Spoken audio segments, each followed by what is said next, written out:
Hello, friends. Perhaps the most amazing thing about our universe is its size. How unimaginably vast it is. But at the same time, that is also the most disappointing thing. Just think. Even if today we use our most powerful telescopes and find another planet like Earth in some other galaxy, suitable for humans to live on, it would still take centuries to reach there. In fact, for any single human being, leaving this galaxy would be impossible.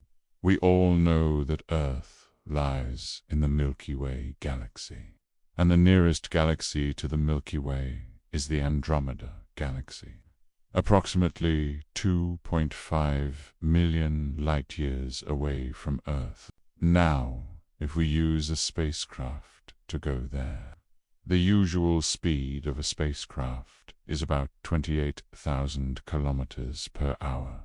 At that speed, it would take 94.5 billion years to get there. Not only that, but even if we somehow develop technology to travel at the speed of light, it would still take 2.5 million years to reach Andromeda. That is truly disheartening.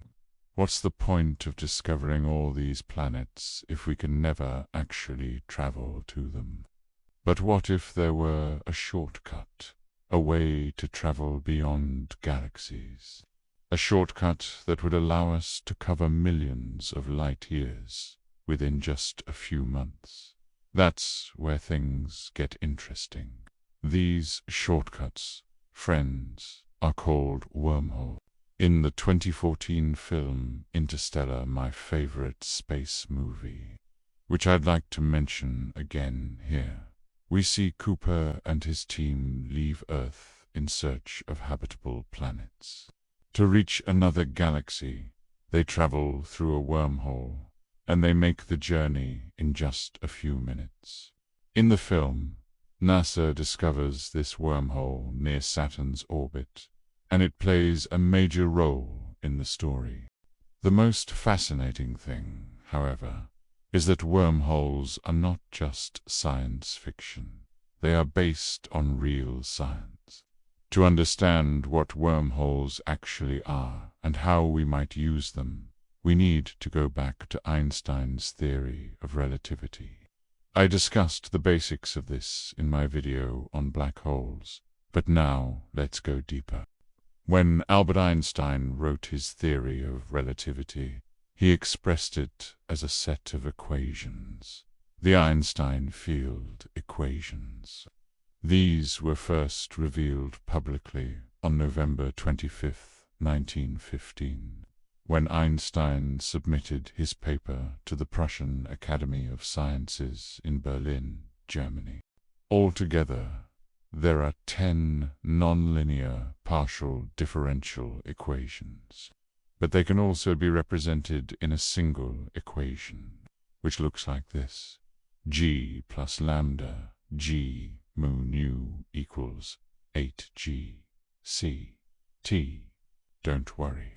We won't go into the math in this video, because this single equation is extremely complex. If you try expanding it, the steps become so overwhelming that even a math lover's head would spin. In simple terms, this equation explains how matter and energy influence the curvature of spacetime. To visualize this, Einstein said, "Imagine a large mesh. When you place objects on it, the mesh bends downward under their weight. Similarly, spacetime itself bends and curves under the weight of massive planets and stars. The stronger the gravitational force of an object, the more it curves the mesh of spacetime around it." Interestingly, Einstein himself couldn't completely solve his own field equations. He only found an approximate solution for a specific case.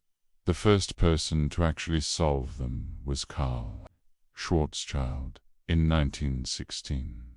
He calculated exactly how much space-time bends around a spherical mass.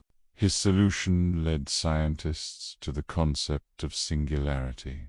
What happens if a mass becomes infinitely dense? The curvature of space-time around it becomes so extreme that the region pinches off from the rest of the universe, the theoretical foundation of black holes. Scientists thus proved the concept of black holes nearly a century before one was ever photographed. In 2019, one solution of Einstein's field equations gave us black holes, and another solution gives us wormholes. You might wonder, how can a single equation have two solutions? Well, remember quadratic equations from school. Even a simple equation like that can have two valid solutions. Einstein's equations are far more complex, and they allow many possible solutions. One of them is the wormhole solution, known scientifically as the Einstein-Rosen bridge, named after Albert Einstein and his assistant Nathan Rosen, who proposed it in 1935. A wormhole is essentially a shortcut connecting to points in space-time. To understand, let's simplify to two dimensions. Imagine a sheet of paper with points A and B. The shortest path between them is a straight line. But if you bend the paper in 3 dimensions so that A and B come close, then suddenly a new shortcut appears. A tiny hole connecting them. That's a wormhole. In our 3-dimensional world, we think the shortest route from the Milky Way to Andromeda is 2.5 million light-years. But if our 3D space bends into a 4th dimension, an even shorter path might emerge.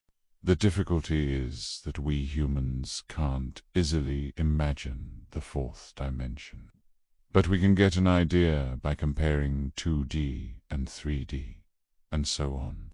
The transcription continues with analogies, references to interstellar, Einstein-Rosen bridges, black holes, white holes, entropy, Stephen Hawking's theories, and the possibility that wormholes and white holes might one day be proven real.